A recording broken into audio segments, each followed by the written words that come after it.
Welcome into the On3 studios here in Nashville, Tennessee. We are live today on the On3 Recruits channel. I know we'd normally be doing the Wiltfong Whip Around now, but this is a special edition of the Inside Scoop because I wanted to bring in our experts, get them together because we're at the midpoint of the 2025 recruiting cycle, and I figured this was a good time to kind of sit down and just go over everything. And I wanted to get your opinion as well, so stay active in the chat. I might even read some questions if they're good. But the reason why we're here today is to cover the commitments that are about to go down starting now. I mean, there's commitments happening right now all the way through Friday, July 5th. And then, of course, there's going to be more throughout July and into August. But the group of recruits that are committing from today to July 5th, that's what we're going to cover today. We got a bunch on tap. But before we get to it, you guys are here. So hit subscribe to the On3 Recruits channel, the best recruiting channel on all of YouTube. Make sure you guys are locked in. Hit subscribe. All right, let's welcome in the most dynamic recruiting duo in the world. We got Chad Simmons and Steve Wiltfong here today, both with On3, and we're going to get into some of these big decisions. Let's start with the 5-star that's committing here in a couple hours at 5 p.m. Lincoln Cure, the number 2 rated player in the state of Kansas, 5-star number 27 overall, is coming off the board. Chad, want to talk to you about Lincoln Cure. I looked at his RPM this morning. Looks like Kansas State is surging over Oregon and Kansas. How do you break this down as we're about 4 hours from his decision? Yeah, Josh, I think this has kind of been Kansas State's game to lose in a way from, over the last year or so. Obviously, I think he was very close to committing to K-State late in 2023, a little bit of coaching shakeup with Colin Klein going to join Mike Elko at Texas A&M. That kind of kept the door open a little bit longer than some expected in this race. And a program like A&M, Oregon, Kansas, all tried to take advantage of that. Can they do that? Things seem to be trending still towards him staying home with the Kansas State Wildcats. Did a great job there. Connor Riley, the new OC there in Manhattan, connecting, showing that plan. The entire coaching staff there, they got a very good official visit here late in June as well. A&M seems to be like maybe the biggest competition going back to that connection to Colin Klein. Oregon was very much in this race as well. They got Brame over the weekend from Kansas, but I like right now, like you said, a few hours out, Josh, for K-State to land Lincoln Cure. All right, let's move it over to Edge Smith Aragbo. Now he's out of Houston, Texas, the number 95 rated prospect overall. 6'4", 220, and Texas Tech is the leader on the RPM. Steve, he's going to go in about 3 hours, and I know you just got off the phone with some new intel on Aragbo. Yeah, Texas Tech is no longer the On3 RPM favorite for Smith Aragbo. They had a great official visit with him earlier this summer, but I'm being told the official visit to Austin later in June was a real needle mover, getting around Coach Steve Sarkisian, getting around the players on the team, seeing what life after football is like as a Longhorns football player. Texas is the program surging here. Smith told me early in the week he was going to make his decision between Texas and Oklahoma, and I like where the Longhorns stand right now for one of the nation's highest upside pass rushers. Wow, so I'm looking at his updated recruiting prediction machine, and Texas is now trending. So we took this graphic. This was only about 2 hours ago. It showed Texas Tech trending at 77%, but you're expecting the Horns today? We like Texas here for Smith Aragbo as they try and line up some of the state's best. Obviously, they're in it for DeCorian Moore. Riley Pettijohn, they're in a dogfight with Texas A&M, USC, and Ohio State to try and keep him home. But I like the way it's trending right now for Smith Aragbo, coveted pass rusher, as they go up against their rival Oklahoma. All right. Well, that's why you guys are here hanging out. This intel is changing by the second. Steve just dropped some big news on Smith Aragbo, top 100 player out of the state of Texas. Now, Chad, I want to go to you on Cortez Mills. He's going to be right here committing on the On3 Recruits channel at 4:30 Eastern. So we're about 4.5 hours, 5 hours from his commitment. He's the number 15 ranked wide receiver in America. He's from Homestead High School. He had a great 7-on-7 offseason, and now he's ready to make his decision. He's trending to Oklahoma, Chad, over Miami and UF. Yeah, if you had asked me, Josh, a month or so ago, I probably would have said, Clemson's the team to beat heading into the official visits. I've thought for a while he was leaning towards leaving the state. If you rewind even further back to maybe early mid-spring, it seemed to Miami had that buzz, but Clemson came in, made a strong push, late spring, early summer. Oklahoma snuck in and got that OV middle of June, and he left feeling really good about the Sooners. LSU's been in play. Nebraska's in the mix as well. You mentioned Florida.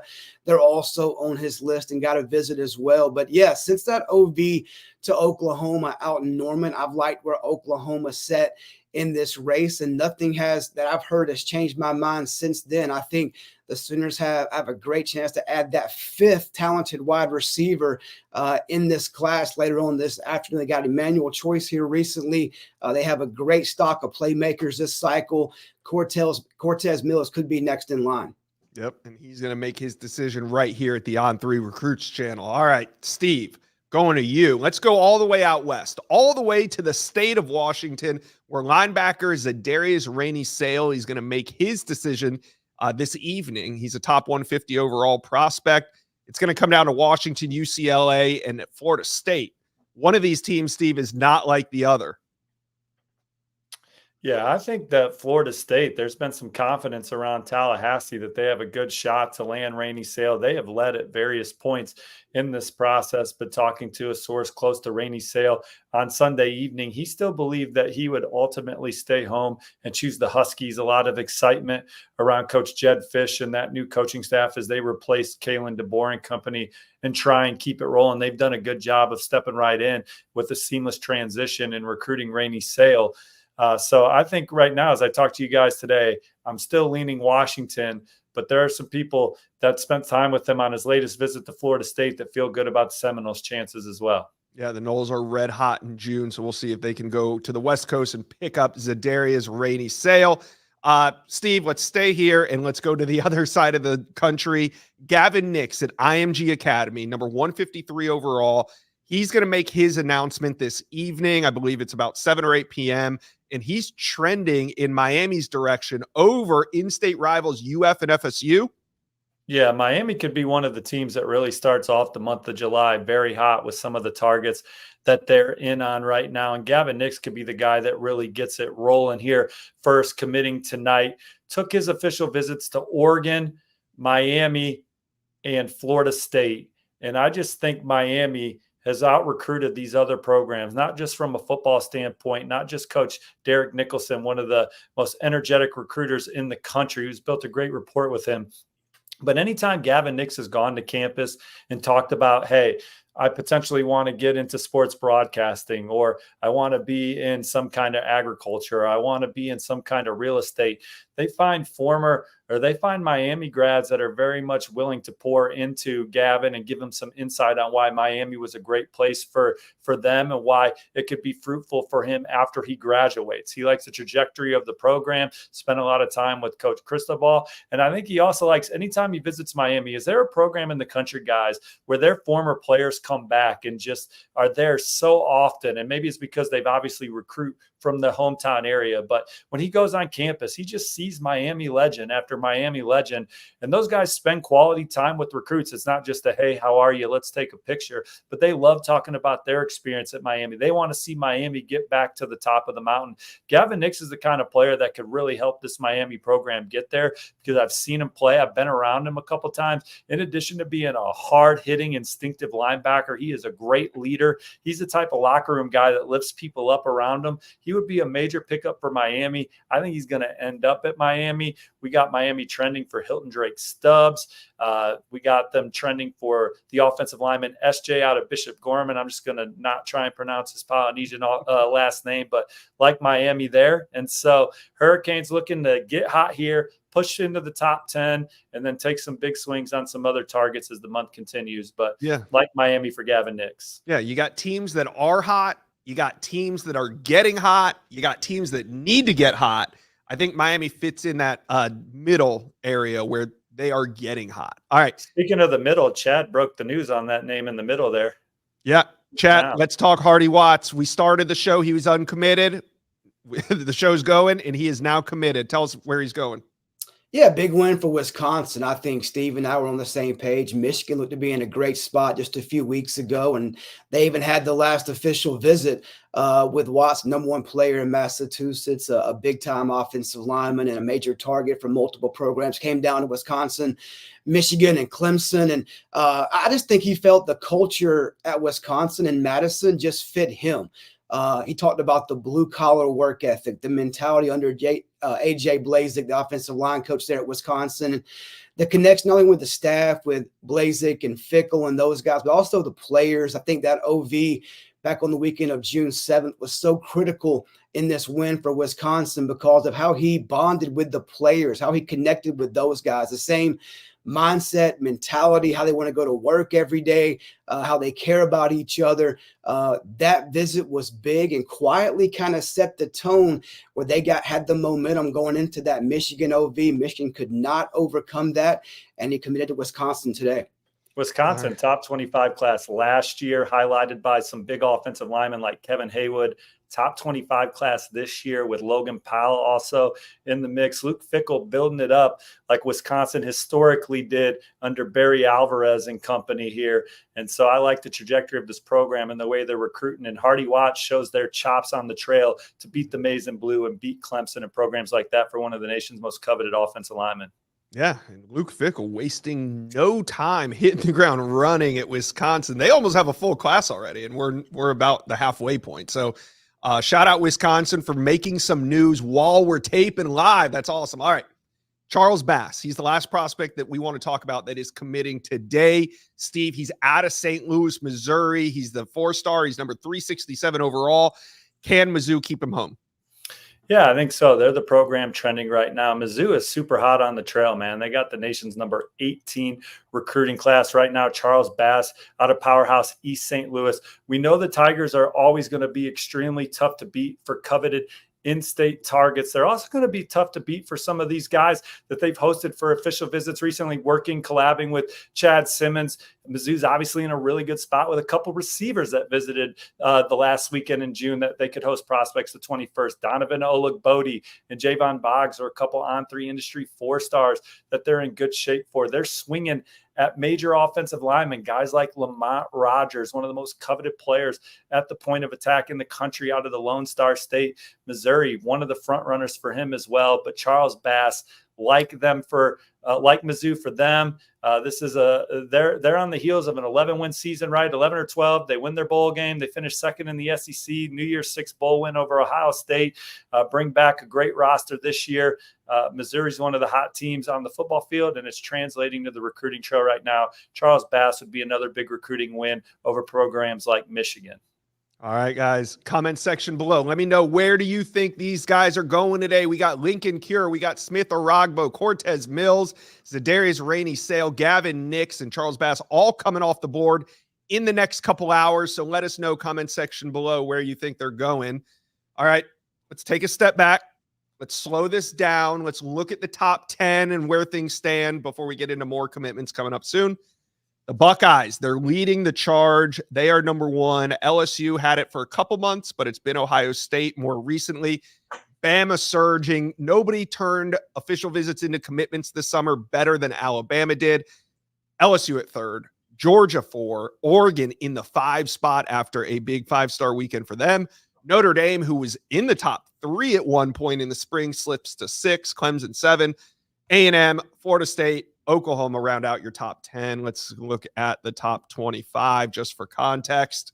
Alabama, for Florida State to go from 14 to 9, somebody had to fall out of the top 10 this week, and it was Auburn. Auburn in there at number 11, Tennessee at 12, Penn State, Michigan, USC. USC's been sliding. They started the weekend at number 11. They end the weekend at 15. Texas 16. Miami moves up 2 spots this weekend from 19 to 17. Missouri, Rutgers, and TCU, they round out the top 20. And then we got Wisconsin at 21. We just talked about them. Let's just talk a little bit about where things stand at the midpoint here. Steve, Ohio State, I mean, are they going to run away with this thing? Is there enough firepower still on the board for them to keep that separation between 1 and 2? Well, I don't know if they're going to run away with it because Georgia, Alabama, and Oregon are in on a lot of the 5 stars as well. But certainly they're in a good spot to maintain the #1 class when you instantly look at guys like David Sanders Jr., the #1 ranked offensive tackle per the On3 industry, #2 player overall. In the recent Call Your Shot article, I picked Ohio State coming off another fantastic visit, his 3rd time in Columbus this calendar year. He got a chance to get around the players again. I think he really fits in with that locker room culture, loves the way that Ohio State develops players at the point of attack, most particularly Paris Johnson. And then this is a young man that is a 5-star talent on the field. He's a 5-star student that has aspirations to be in sports medicine, to go to medical school. And Columbus, Ohio was able to get over to that hospital, spend some time with Ohio State grads that are doctors. And I think he really felt that as well. Now, Tennessee's certainly not going away. Also took official visits to Georgia, Clemson, Nebraska, South Carolina. But Ohio State, if they land David Sanders Jr., if they can hold off Alabama and Oregon for Justin Hill, one of the top 5 edge rushers in this class who could play a variety of positions in the front 7, they got a chance to bring this thing home. They're also trending on the On3 RPM for a couple other guys. So we'll see what happens with Ohio State. But David Sanders, Justin Hill are 2 big ones out there. If they're going to finish #1, those would be major additions to the class to help solidify that. All right. Now, Georgia, Chad, want to talk about Georgia. To me, it feels like while Georgia's sitting there and they're landing some 5 stars, they're doing their thing, I just feel like they haven't really hit their stride yet, where we're going to see this just avalanche of recruits trending in their direction. Instead, we've seen, them pick one off here and there. Isaiah Gibson was recent. Talon Taylor was recent. Zayden Walker was a commitment at the beginning of the month, one of the couple 5-star commitments this month that teams have landed. So do you think that Georgia still has a big run in them? Are we still waiting on that, Chad? Yeah, I mean, they love to be, if not done with this class, very close to being done with this class by August 1 or mid-August, if they can be, for sure. I mean, I think this month you're watching guys like Cortez Smith. I believe he's a July 20th commitment guy. Georgia's been involved, South Carolina, Miami, different schools. I like Georgia for the in-state offensive lineman. Juan Gaston, another big offensive lineman, a major target. He's been that guy for Georgia for about 2 years now. And I think Tennessee is the biggest competition for Georgia there. Oregon's involved as well. Staying with the offensive line, Nick Brooks, I think Texas versus Georgia, up in Iowa now, one time lived in Georgia. That's a pretty heated battle based on the intel I've received in the last 24 hours. Georgia was in a great spot recently. Texas is highly involved there as well. Looking at defensive backs, I mean, Steve dropped the Fong bomb the other day. I think it was yesterday on Shamari Earls, a South Carolina commit. Took an OV to Georgia instead of going to South Carolina that last weekend for OVs in June. I like where Georgia sits along with Steve in that race, although he's still committed to South Carolina right now. Michigan is another school to watch there. They're staying with the DBs, Rashad Johnson from down in Sumter, Florida. I think Georgia's in a great spot there. Talked about committing today, moved it back to July 14th. I think Georgia's in a great spot against Penn State, mainly in that race. Jalen Morgan, a top kid from Tennessee, another DB. DB is a big need for Georgia in this class, and they're looking to sign 5 or 6 DBs. Morgan's a versatile guy, an athletic guy that can play offense or defense. Georgia likes him on the defensive side of the ball. He'll likely commit somewhere the first half of July. No date has been set yet, but yes, Josh, Georgia will make a run. They will get their guys. They'll pick up multiple names on their commitment list, major target guys this month. Elijah Griffin, Justice Terry, the 5-star defensive lineman, still out there for Georgia as well, that Georgia leads on the On3 RPM 4. And then I think probably one of the favorite sayings around that football facility in Athens, with maybe some recruitments that they did not win right now, but they're not going to go away on later, is football games will be played this fall.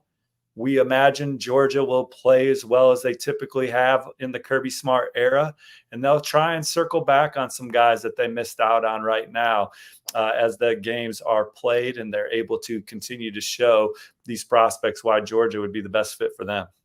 All right. Now we are seeing the top 10 right here. You got LSU sitting there at 3. Georgia, before we just talk about them, I want to talk a little bit about Oregon, who thrusted themselves into the conversation this weekend with Dorian Brew. Steve, you've been all over this Dorian Brew recruitment when he was trending to Ohio State. Was it a surprise this week? I mean, we know Oregon was heavily involved, but was it a surprise when you saw him pull the trigger for the Ducks on Saturday? Well, I certainly wasn't all over that story. Thankfully, our buddy Hayes Fawcett was for the On3 brand, breaking that news. Dorian Brew to Oregon. We spent time with Dorian Brew at the On3 Elite Series, and he said there that Ohio State and USC were his leaders going into the official visits, and I did believe that intel. He took his official visit to Oregon the weekend of June 14th and talked to some sources that spent time with Dorian Brew and his mom. They felt like they were in the thick of that recruitment. I didn't realize how much they were in the thick of that recruitment until he announced for Oregon, because again, I was still centering my conversations around USC, who I thought he liked a lot, and Ohio State, who he was a silent commit to at one point in this process, nearly went public with that, pushed that date back. Ohio State then recruited him as an uncommitted guy, obviously, goes through his summer official visits, pops for Oregon. Now I'm told, and who knows, these recruiting stories are, you take them some with a grain of salt, but I was told that only Coach Lupoy and Coach Hampton in that football facility knew that Dorian Brew was committing to Oregon. So it came as a surprise to Coach Lanning and everybody else that he picked Oregon. So a nice little surprise for the Ducks. They, like we talked about a minute ago, they have a chance to finish number one, but it was a hellacious weekend for Oregon on the trail. When you talk about rallying for Dorian Brew, Jordan Davison in the spring, he was an Ohio State lean, the running back for Mater Day. I was told as early as this past week, like Sunday, Monday, he was on the verge of committing to Michigan. Like things were being lined up behind the scenes for a massive announcement to Michigan. And by the end of the week, he's committed to Oregon. Chad and I had some interesting discussions about Jordan Davison's recruitment leading up to his Friday pledge to Oregon. And then Tennessee makes a huge run for Deshaun Brame, the number 3 tight end in the On3 industry. Brame was an Oregon lean much of his process. Tennessee and Oklahoma give him some things to think about during his official visits. Maybe there was even a time where the Vols were close to landing him, but Oregon gets that one done.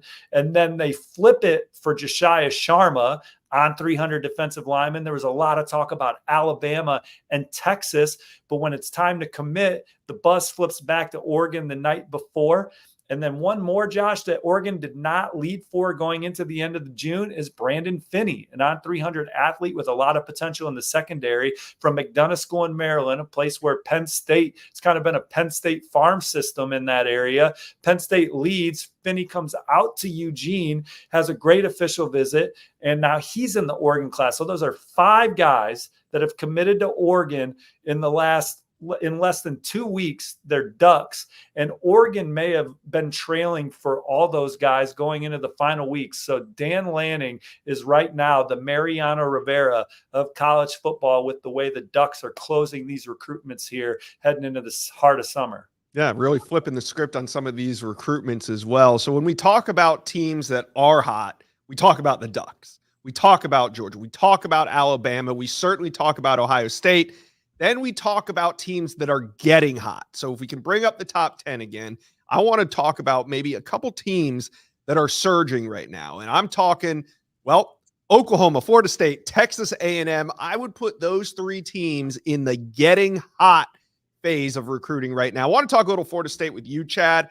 Florida State fans, Noel fans, they were a little concerned heading into summer with only 4 commitments sitting in the bottom half of the top 20. And now inside the top 10, we saw a bunch of, they're almost as good as commitments, but they're reaffirming commitments, I guess. Solomon Thomas, Javian Hilson, and Tramel Jones all came out this weekend and reaffirmed and shut down their recruitments to other programs saying, I'm a Seminole. What has Florida State done this month to turn recruiting momentum in their favor? I think the biggest thing is getting them guys back on campus, man, getting face-to-face time. Those guys love the energy Mike Norvell has, and he brings it every day, every minute, every visit. That culture, yes, you have, Alex Atkins with Solomon Thomas. You have Ron Dugans, with CJ Wiley. You have those guys that recruit them, behind the scenes, the other staffers in Tallahassee. But I think it starts with just getting in front of Mike Norvell. You see what he's done with the program, taking them to an ACC championship, last season, the player development, getting guys drafted, what he's done on the recruiting trail from the portal side, the high school side. But I think it starts with getting those guys back on campus in that culture, feeling the energy, feeling the positivity, the belief that Norvell has in his program. The parents like it. The recruits like it. What they did with CJ Wiley was huge. They were looked at as from my intel, as somewhat of a distant third going into that OV against Georgia and LSU, getting Kevin Wynn, who was looking very hard at Georgia and South Carolina, schools like that, a D lineman from the state of Georgia, Myron Charles, long time considered a lean to Florida State, but to kind of get that wrapped up and get him away from Miami and Texas and schools like that. But for me, it kind of goes back to Mike Norvell, starts at the top, man. Him as a person, him as a coach, the culture he's created, the energy he brings, the people that he gets on campus love it and are buying into that. All right. We just got some big news. Linebacker Riley Pettijohn, he's a borderline 5-star prospect. Now I'm just kind of interrupting the flow of the show because Hayes Fawcett just tweeted this. Elite 2025 linebacker Riley Pettijohn will announce his commitment on July 6th. So that's Saturday. He's going to come down to Steve. You've been following this recruitment. Why don't you break it down for us? Well, there was a time where Texas looked like the heavy favorite for Riley Pettijohn, and maybe they ultimately land the number 2 linebacker in the on-3 industry. But talking to some sources after these official visits that he took, Ohio State, I think they felt like people that spent time with him there felt like they were the biggest threat to Texas. USC, good visit out there for sure. Enjoyed his time. These are all return visits. There's a lot of folks that think he ultimately stays in state, and I think it was an exciting visit to Texas A&M. They got the last official visit the weekend of June 21st. They like the way that Coach Elko and that staff communicate with their players, their track record defensively at previous stops. I think that this is not a layup for the Longhorns. I think that these other programs, and I don't know if I pointing to Ohio State. And that was one where I should have mentioned, hey, Ohio State, they're in the race for number 1. That's another guy that could certainly help solidify them to stay atop the on-3 rankings with the number 1 class in the country. But Riley Pettijohn, that is one that as soon as this program ends, I look forward to digging into more. I got some text messages out as we talk right now about where people think things stand with Riley Pettijohn, because I think it's more open than we think. And some of these other programs, the Aggies and the Buckeyes, have given him a lot to think about, him and his family a lot to think about as they go through the visit. And I heard that the Pettijohns, they really fit in on that official visit. They were getting along great with the coaches. They were having a lot of fun outside of the football conversation. And so Texas A&M, they're kind of hot right now. They're trying to solidify a top 10 class. They're in the middle of some major in-state battles right now. They've already went out to California and have won that state right now. And they got to get some letters of intent in hand, but they got 3 of the top 4 players in California committed. They got their sights set on some of the in-state's best. Riley Pettijohn, Jonah Williams, those are guys that they want to see help them take this program into the college football playoff and beyond.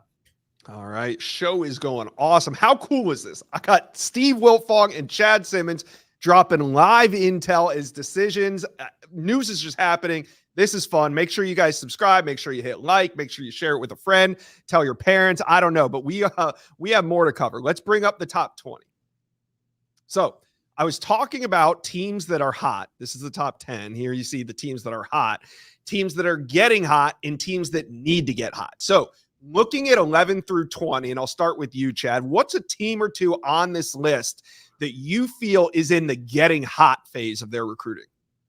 Well, I think Texas is going to get hot, whether it starts with Riley Pettijohn, whether it starts with Smith-Orugbo today. I think Texas is in on a lot of those top, especially in-state guys. I mean, Steve brought up earlier to Corian Moore. They're battling teams like Oregon, Ohio State. Obviously, LSU is in the mix still there with Texas. I mean, I think they're, Michael Fasusi, they're way up there with him, likely battling Oklahoma.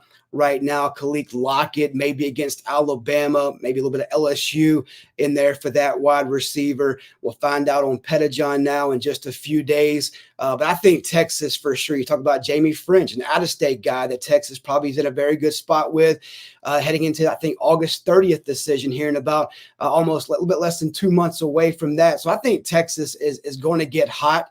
I think Fasusi commits sometime before his senior season. Does it happen in late July, early August? I think he takes some time right now to kind of sit back and think about things with Oklahoma A&M in the mix. But I think Texas is definitely a school that will finish higher than their number 16 ranking right now. All right, Steve, I want to talk to you about the defending national champion, Michigan Wolverines. They're sitting there at 14. Where do you put them in that range? Are they hot? Are they getting hot? Do they need to get hot? Well, that just kind of depends on what happens with a guy like Andrew Babalola, the 5-star offensive tackle from the state of Kansas. I think as he works through his decision right now, I'm looking hard at Stanford. That's where my RPM is, in Michigan. I think that the Wolverines have had him on campus several times. His official visit was another eye-opening experience that says, hey, you can get the best of both worlds here in Ann Arbor, that Michigan degree, that huge alumni base, and then certainly play football at the highest level. So I think Michigan is the biggest challenger to Stanford right now for Andrew Babalola. That's not to discount Auburn or Oklahoma or Missouri, who also got official visits. So we'll see what happens. But Michigan strongly positioned for Andrew Babalola as he tries to work through his process. Can Michigan flip Ivan Taylor from Notre Dame? They've had him on campus twice this calendar year, including his official visit the weekend of June 21st. Can they beat the Irish for Nathaniel Owusu-Boateng, the coveted linebacker from IMG Academy that said his official visit to Michigan the weekend of June 21st was his best one yet? He took trips to Notre Dame, Ohio State, and USC as well. His brother, Jeremiah Owusu, obviously won the Buckus Award at Notre Dame, so he's very familiar with Marcus Freeman, that coaching staff. That would be a big one for Michigan. We like Michigan for Andrew Marsh. He's an on-3 industry top 100 recruit, number 10 pass catcher in the land from Texas. He's going to be back at the barbecue at the Big House in July. Commitment timeline for August, and the Maize and Blue are the on-3 RPM pick there. Chad Simmons leading the charge in reporting of Andrew Olish, the number 3 tight end in the on-3 rankings, number 5 tight end in the on-3 industry. He took his official visit June 21st. I have Michigan predicted on the RPM. Maybe Alabama can put a wrinkle in those plans there. But yeah, Michigan, they're in the middle of it for some of their top targets. They're in the equation for a top 10 recruiting class. And I just was disappointed that their quarterback, Carter Smith, the Gatorade Player of the Year in the state of Florida, was not invited to the Elite 11 finals, did not have a chance to throw alongside some of the nation's best, because I think he is one of the best dual threat quarterbacks in the country. He is a high upside quarterback that is still a little bit raw at the position. Just started training with guys like Will Hewlett, who I think are going to help get the best out of him. But he was at one point a baseball player, one of the top shortstops in the country when he was young. Now football is in his crosshairs. His dad was a professional baseball player. I think that he's got major upside at Michigan and is one of their biggest pickups in this class to come in and compete with Jaden Davis and company for years to come. But I like the way this Michigan class is coming together. They need Andrew Babalola. They're going to push into the top 10 ultimately, and they're right there for him. All right, Michigan fans live in the chat right now, they want to know what's an expectation for a finish in this class? Because you and I, Steve, we've talked on the record, on the Inside Scoop, about how Michigan's kind of an anomaly when it comes to recruiting. We've talked privately about this, just you and I. So if you're a Michigan fan coming off a national championship, what do you think a realistic finish looks like for the Wolverines? Well, I think top 15 is realistic. We just went down the list of some of those blue chip guys that they're in the middle of it for. But when you're Michigan, their recipe has been taking guys that fit their culture, taking guys that fit their scheme, and then they have such a great culture, such a great locker room, the way they cultivate their players and harvest them from outstanding strength and conditioning to outstanding scheme and play calling. they maximize their players' potential. It's development U. They certainly won a national championship last year with top 15 recruiting classes, maximizing those players and getting the best out of them. Now they have a new head coach, Sharon Moore, who certainly filled those shoes for Jim Harbaugh during suspension this past year. New offensive coordinator, new defensive coordinator, new strength coach. Now they hired guys with ties to the program or promoted from within, but there are a little bit of question marks as guys are in new seats, new roles. So we'll see how that comes together for Michigan. But as far as the way they're taking players and recruiting guys, you look up and down this recruiting class, including Carter Smith, who is not the highest ranked quarterback in the country. You see a lot of potential. You see a lot of runway for those guys to really have some major upside. That's always been Michigan's recipe. And I think they're continuing to do that on the trail here. And they just got a few more top targets out there they're trying to add. And then they're like, hey, we'll get these guys in our program and we'll get the best out of them. And the other toughness, grit, those are things that they seek on the trail. I know everybody looks for that, but if you see how hard Michigan plays, how hard they hit on Saturdays, you know they're finding the right guys for that. All right. So sitting at number 11, we have Auburn. Sitting at 12, we have Tennessee. Don't worry, we are going to talk more about these programs. We're going to get into some Texas. We're going to talk some Miami. We'll talk USC as well.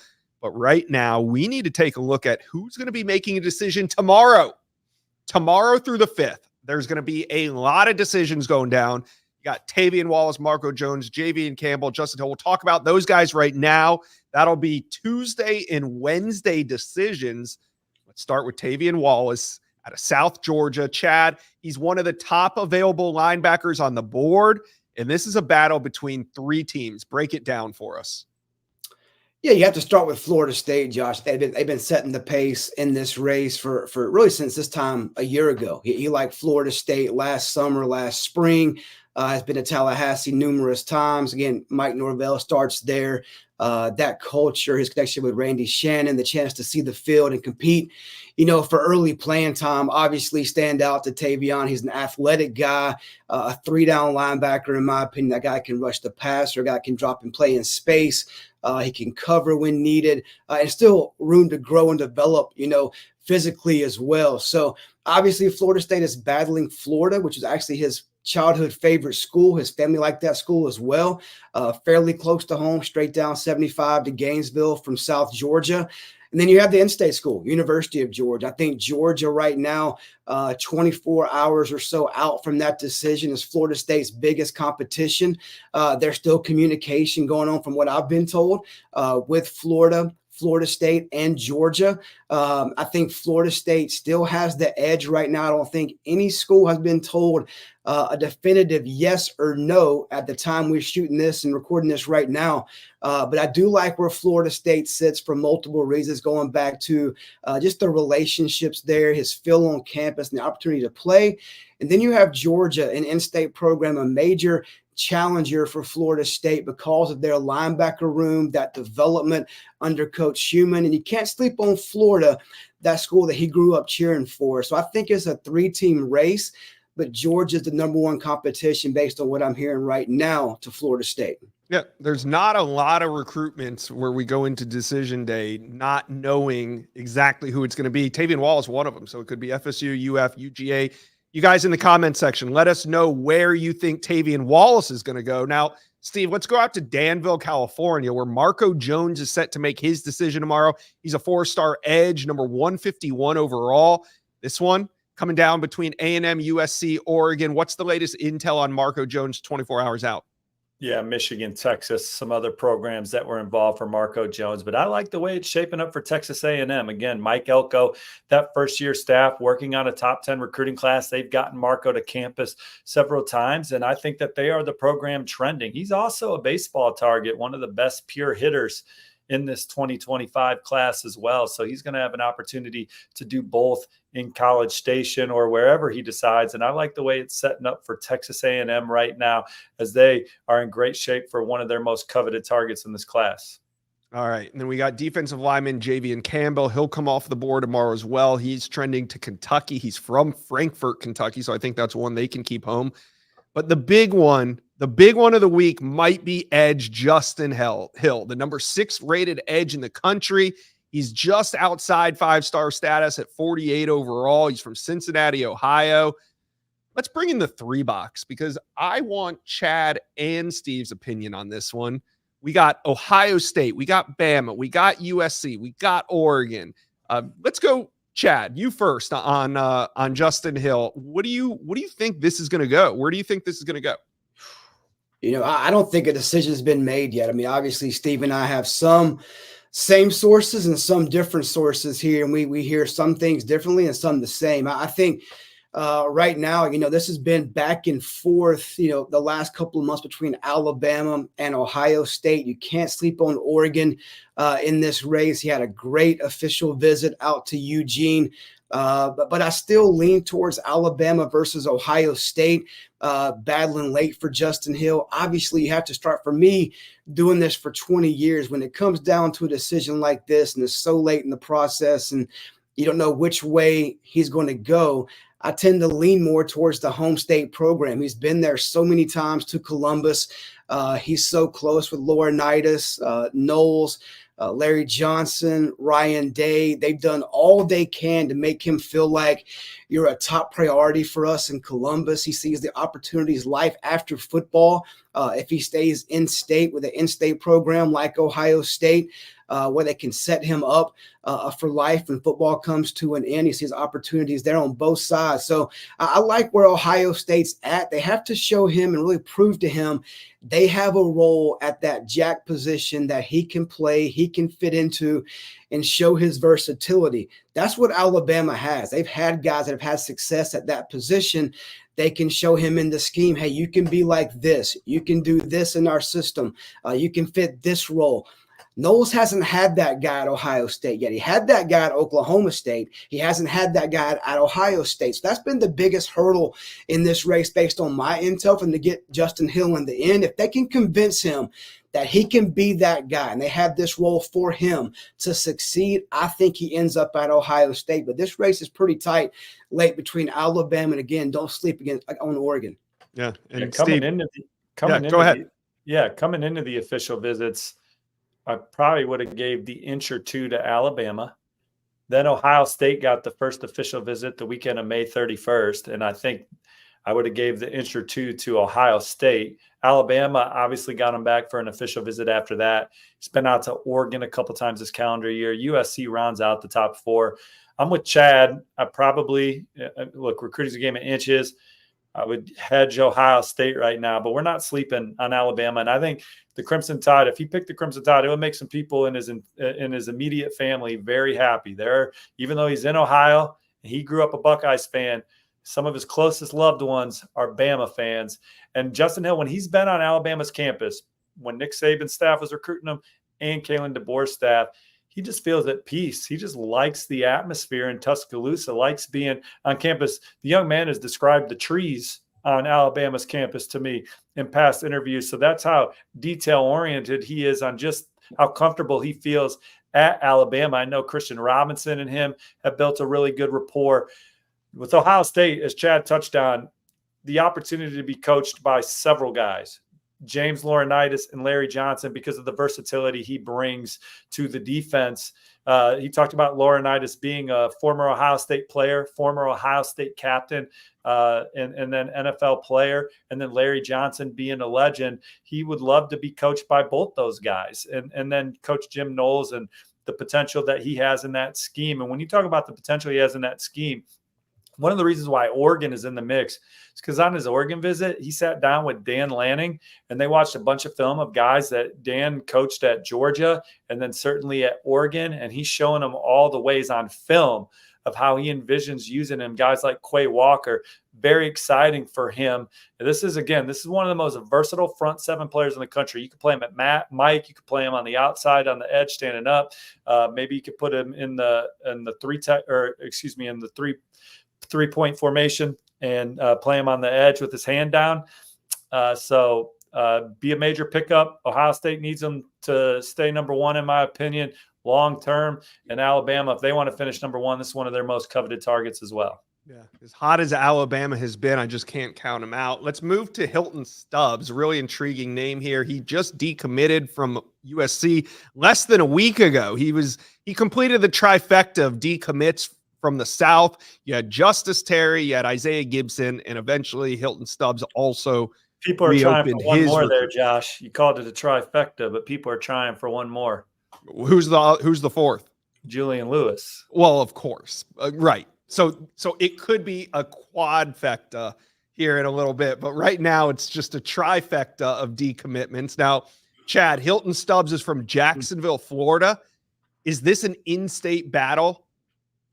Yeah, I mean, I think it always has been, to be honest with you, Josh. I mean, I think we were all a little bit surprised. I think he committed the Monday after that visit to USC, and same weekend, like you mentioned, other guys committed, now have backed off their pledge. And, Stubbs said all the right things after that commitment about USC. He does love USC, a great program, and he felt good in LA. But in the end, I've always felt it was going to be an in-state battle between Florida, Florida State, Miami, coming down to now looks like Florida and Miami obviously took OVs to both of those in-state schools. I think Miami's just been chipping away. They have the buzz here late with him set to announce on July 4th, and they got the last official visit. They had him on campus in the spring. They just keep chipping away, building that relationship. He's on that group text with, the entire coaching staff, a lot of the staffers behind the scenes at Miami. Here's from Miami every day, somebody different, whether it's Lance Guidry or Coach Jackson, the DB coach, or Crystal Ball, or Cooney on the staff. I mean, somebody every day at Miami is reaching out. How are you doing? How's the family? Be a Cane. Come down to South Florida. Change, bring Miami back. He gets those messages every day. And I've always felt Florida was the team to beat, but since that Miami OV, there's been some buzz picking up daily about where Miami sits on that list, just that connection with the staff, how he sees a path to the field fairly early at the University of Miami. The family likes it as well, down under the leadership of Coach Crystal Ball. So I think a lot of things are factoring in right now that has the buzz picking up at the right time for the University of Miami with Hilton Stubbs. Yeah, I'm with you. I thought it was going to be Florida when he reopened that recruitment. And also, I didn't know it's been less than a week since he decommitted from USC. He's already ready to make another decision. Well, he'll do that on July 4th. Yeah, I was going to add that. Yeah.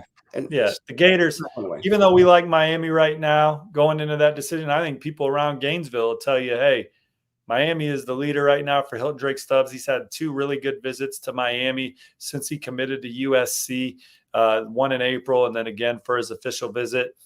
Canes have done a good job there, but he's always liked Florida. That August 31st game, man, I cannot wait. Miami, Florida, in the swamp. You'll have guys like 5-star DJ Pickett in the house. There'll be a ton of guys committed elsewhere at that game. Yeah. Florida's got a lot of guys warm. Linebacker Ty Jackson. We talked about them with Tavian Wallace, Hilton Stubbs. They had some of the best players in the country visit. I just think these guys want to watch Florida play this year. Are they going to be for real in the 3rd year of the Billy Napier era under this coaching staff? And they get a chance to open up with Miami in week 1 at home. And we've seen Florida in the first 2 years of the Billy Napier era. They beat Utah to open the season in prime time. They smoked Tennessee last year in Gainesville. DJ Pickett and his family are actually at that game, amongst others.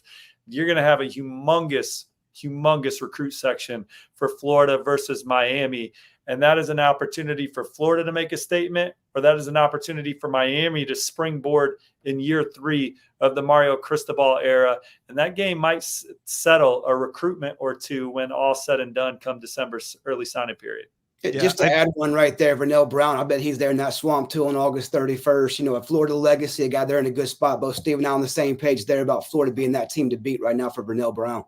There's going to be so many recruits at that game at the Swamp. I think the 3 of us need to go down to Gainesville.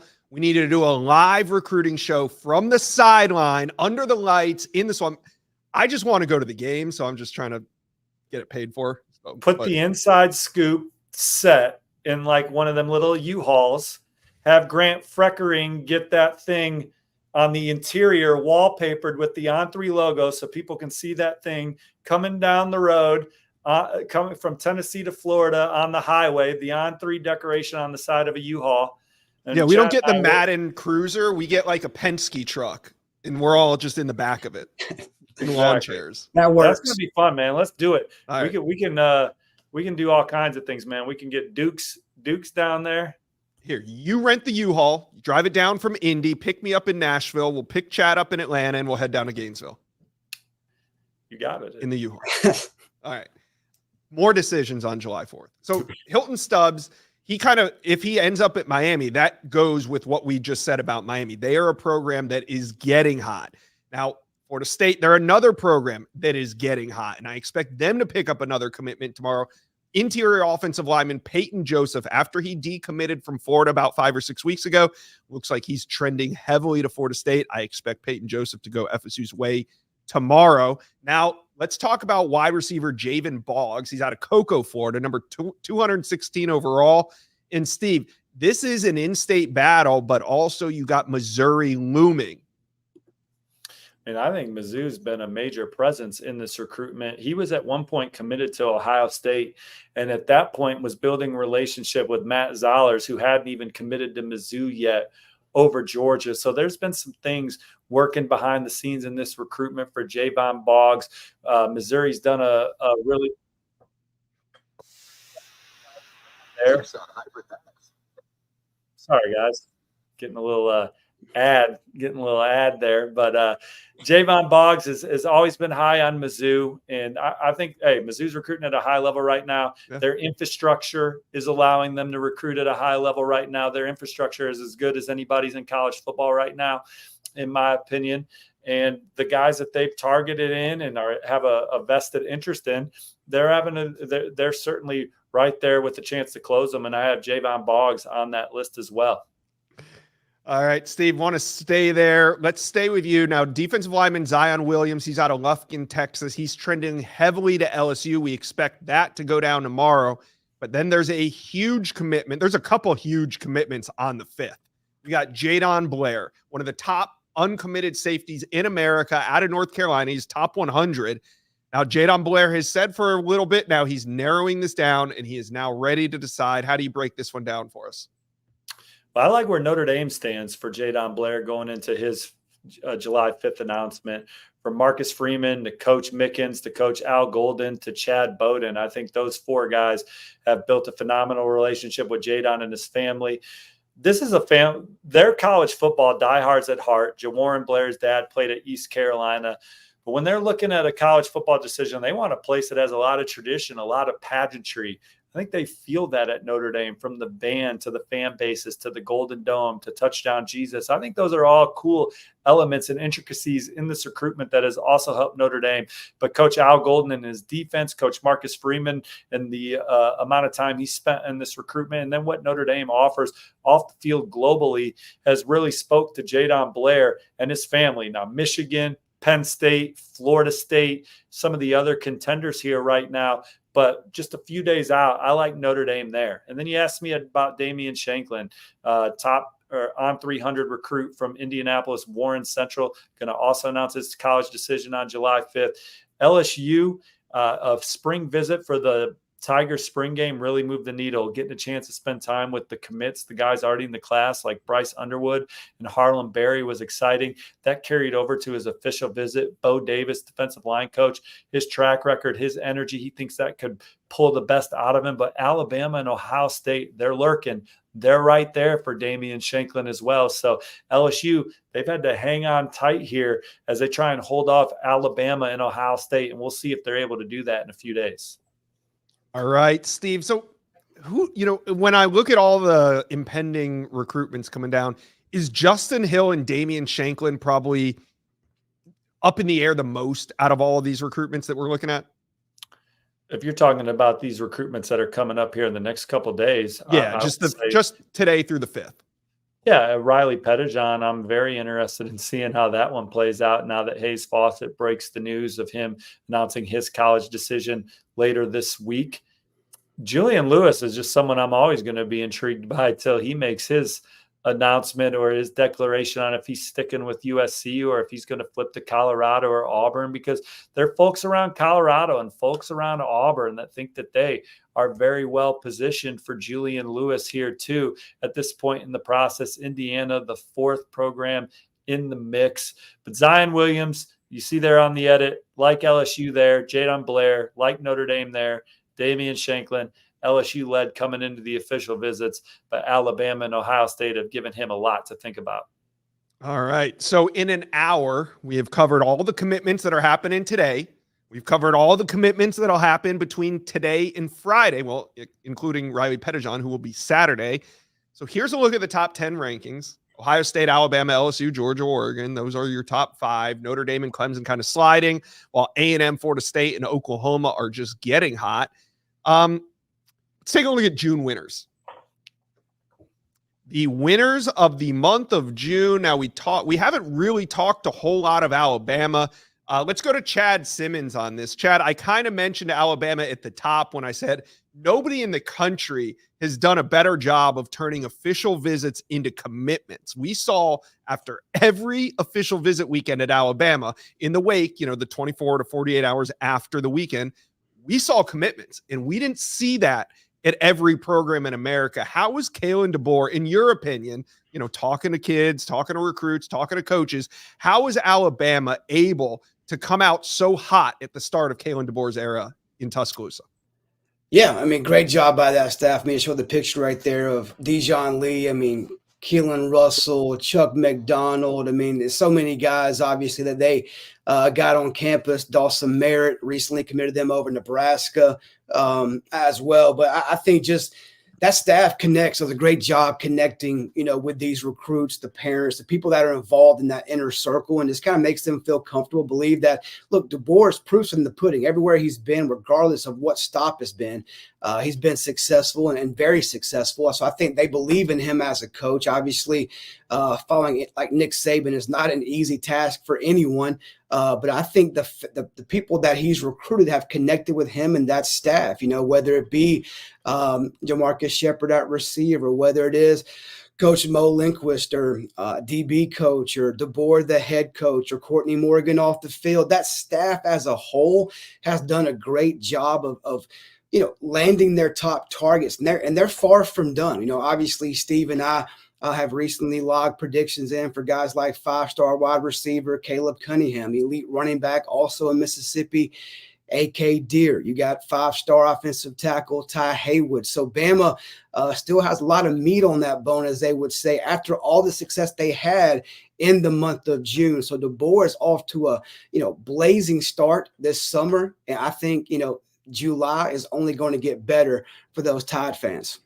Yeah, on 300 tight end Caleb Edwards, another one who's going to announce his college decision on July 2nd. We like Alabama there for one of the most coveted players at that position out west. And look, Alabama, this coaching staff, the camaraderie, the chemistry that they have, beginning with Kalen DeBoer on down. A lot of these guys have worked together. Recruits feel it when they come on campus. I think you talk about the players on the team.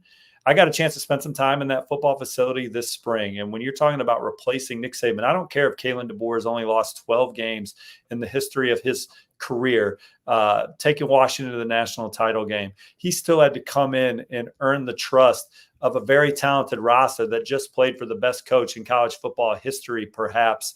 And he did that quickly. Him and his staff were able to instantly vibe with these players, and these players trust them. And the recruits feel that when they come on campus. Caden Proctor comes back to Alabama. He's helping recruit guys like Ty Haywood, the 5-star offensive tackle, to Alabama. We have him predicted, Chad and I, on the On3 RPM to Alabama. Now they have to hold off Florida State for Ty Haywood. Texas A&M's never going to give up there. But we like Alabama for guys like Ty Haywood. And it's the players. They're terrific ambassadors for these recruits. You get Quay Russaw trying to recruit Justin Hill right now. That's big when Justin Hill comes on campus and Quay Russaw is telling him what he loves about the new staff and his role there. So I just think the chemistry, the environment, when recruits get on campus, they're at ease because they've created an atmosphere that when anyone walks in the door, whether you're media, recruit, current player, what have you, they're very comfortable around Kalen DeBoer and company for the type of men they are and the type of environment they've created. And then again, he's only lost 12 football games as a head coach. We'll see what that means soon at Alabama, but he's certainly been one of the best in the space since he's been in a corner office. All right, pull up June winners one more time. Want to talk a little bit more through here. We talked a lot of Oregon. We talked a lot of Ohio State. We haven't mentioned Penn State a whole lot, though. Steve, you're there in Big Ten country. What's kind of Penn State's major focus this offseason? Well, I think when you start talking about Penn State and their kind of position in this recruiting cycle, they're number 3 in the Big Ten right now behind Ohio State and Oregon. They have the number 13 class in the country right now, and they're kind of recruiting with some national flavor. The jewel of the class is Darius Dixon, a defensive back out of Santa Ana Mater Dei. Then they go down into the Lone Star State and they beat Oklahoma. They beat Texas A&M for Max Granville. And they did it kind of the same way Dan Lanning and company was recruiting Justin Hill. They put on the film for Max Granville. He sits down with Deion Barnes, James Franklin and company, and he sees a defense that led the nation in sacks, led the nation in tackles for loss. And you see Adissa Isaac and Chop Robinson get drafted high. But when you're watching the film, there's a lot of guys eating behind the line of scrimmage for Penn State and becoming one of the most disruptive defenses in college football. And that scheme fit allowed them to beat Oklahoma and allowed them to beat Texas A&M for one of the most coveted edge guys in the country. And Max Granville, Jameer Joseph was a really nice recruiting win for them. Jabri Wallace-Coleman, we talk about Alvin Henderson decommitting and flipping to Auburn. Well, he's not 6 foot, 210 pounds from Philadelphia, Pennsylvania, where Penn State's had a lot of success recruiting running backs. So Jabri Wallace-Coleman, I think you're comfortable with that trade. You lose Alvin Henderson, but you add Wallace-Coleman to your running back room. So Penn State, they're having a really good recruiting class right now. They're trying to close a couple more, but certainly easy to like where they're at right now. All right, there we go. Okay, flash up the top 20 one more time. We're going to move on. So you see, that's the 10. All right, that's the 20. That's where we sit right now. We're about an hour into the show. Want to just reset everything before we get into some more 5-star intel. Let's go. Let's talk quarterbacks. Now, I know most of the quarterback dominoes have already fallen. See it here. Look at this. The top 10 quarterbacks. They are all committed. So what's there to talk about? Well, there's always the potential of some flips. So Chad Simmons, we're going to look at number 2 ranked quarterback, Julian Lewis. He's committed to USC. I've been talking a lot about him this offseason because he's been taking visits. The moment Julian Lewis shuts it down, we consider him a solid commitment to USC. But when he's taking visits to Auburn, to Colorado, when he's on the road talking to other programs, we're going to talk about Julian Lewis. So coming out of the summer, well, now that we're at the midway point of summer, it almost feels to me like this is beginning to become a 2-team race. I talked to Jeffrey Lee of Auburn Live yesterday, and he even told me Auburn's starting to kick the tires on some other quarterbacks. So Chad, do you think that Auburn is fading in this race and it's kind of becoming a USC Colorado battle? Yeah, I mean, they've probably faded a little bit over the summer months since that Colorado OV. I think Auburn was kind of the talk maybe of the spring, late spring, entering the official visits, obviously against USC with him being there in the spring and kind of, it seemed like a lot of communication back and forth between the Lewis camp and obviously the Auburn coaching staff. Obviously, Steve has hit on it a little bit too. I mean, Indiana's in the mix. But Colorado is probably the team with the most buzz around it. Look, Shedeur Sanders out, Julian Lewis in. I mean, I've talked about Julius many times as Steve had, or Juju, whatever you want to call him. Or he goes by Juju, obviously. But, I think one big thing for him has been very much laid out to me from the very beginning is, getting on the field, being able to make an impact and have an opportunity to play and compete and make plays in live action and live games as early as possible.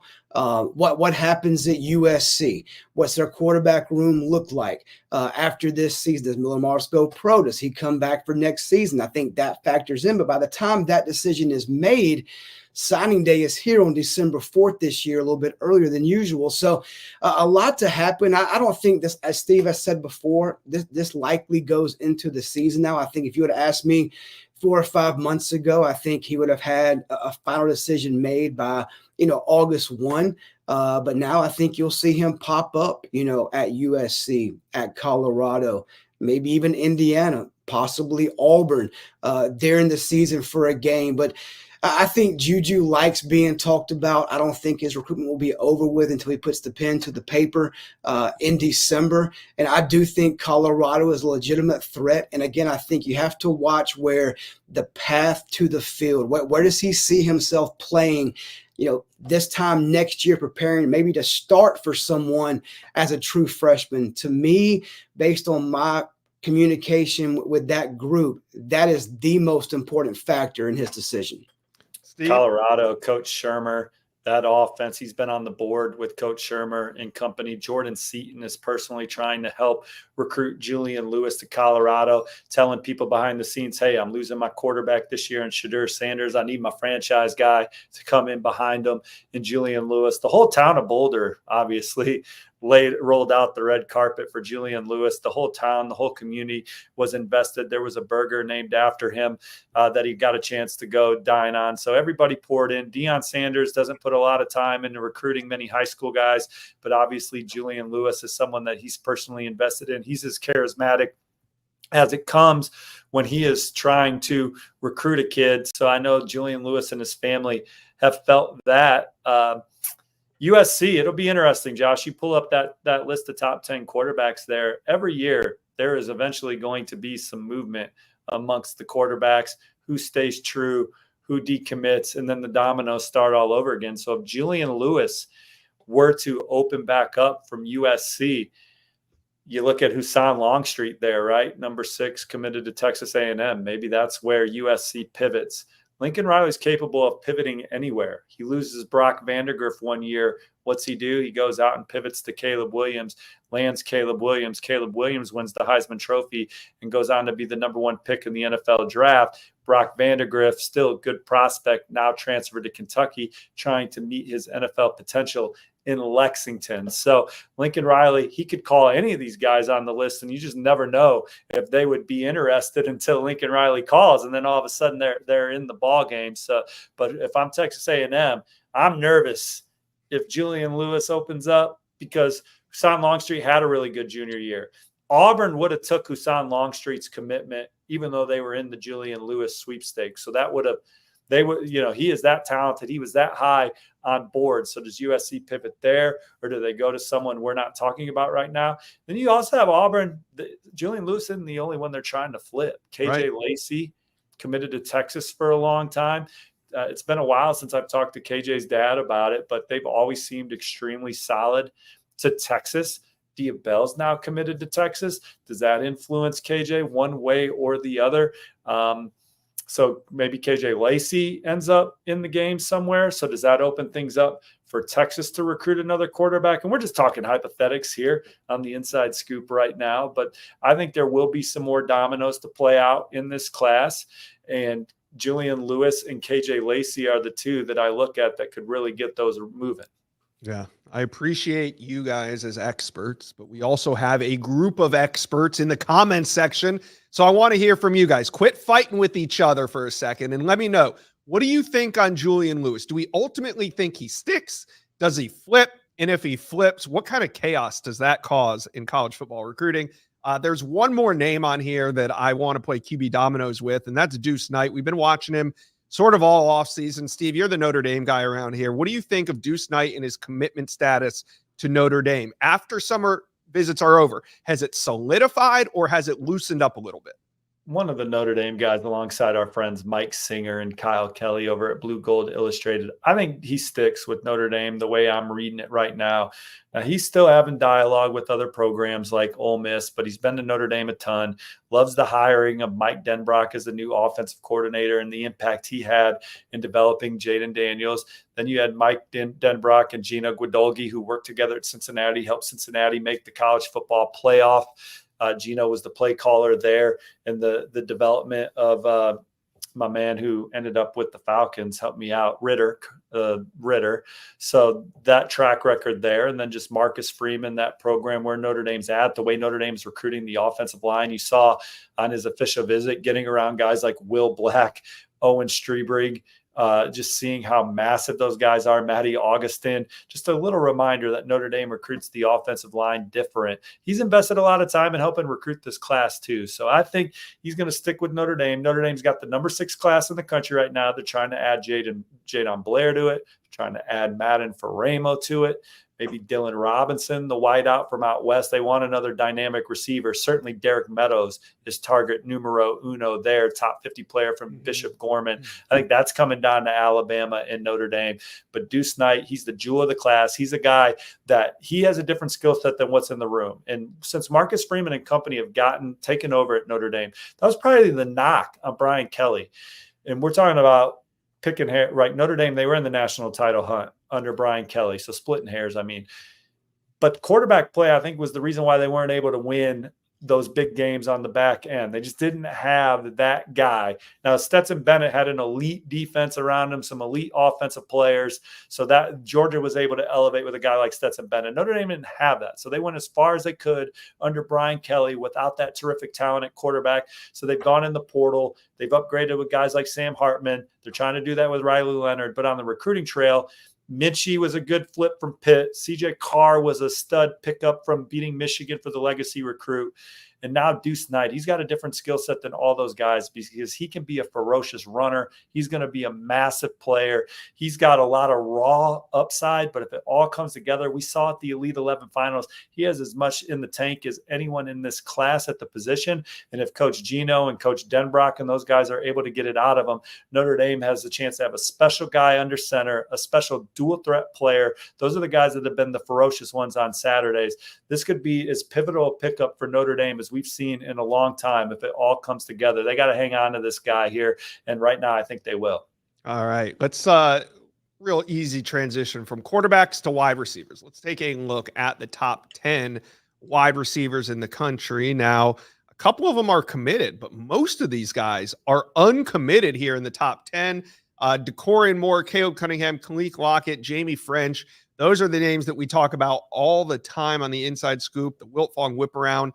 You also got Vernell Brown. He is now a newly minted 5-star, and I think he's also going to come off the board in sometime in July. But let's start with the number 1 wide receiver in America, Decorian Moore. Want to get your guys' opinions on where he's going to land. He's fresh off that decommitment from LSU at the beginning. Well, I guess it was right before the beginning of the month. He was uncommitted at some point in May, but Decorian Moore took his visits. Who wants to talk Decorian Moore first?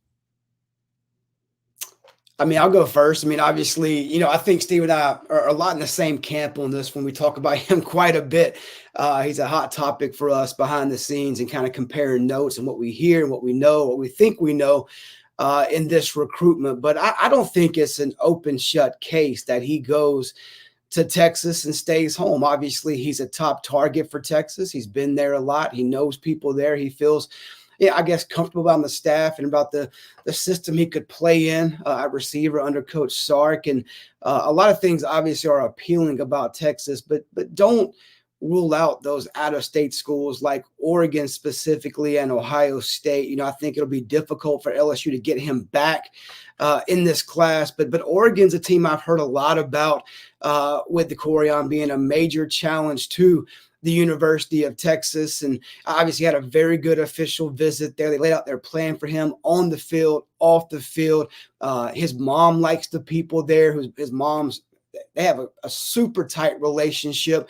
We saw that ourselves at the On 3 Elite Series in Nashville. I mean, she's with him every step of the way. After every trip, they compare notes. Do they feel the same? Do they feel differently? She talks to the staff just like he does all the time.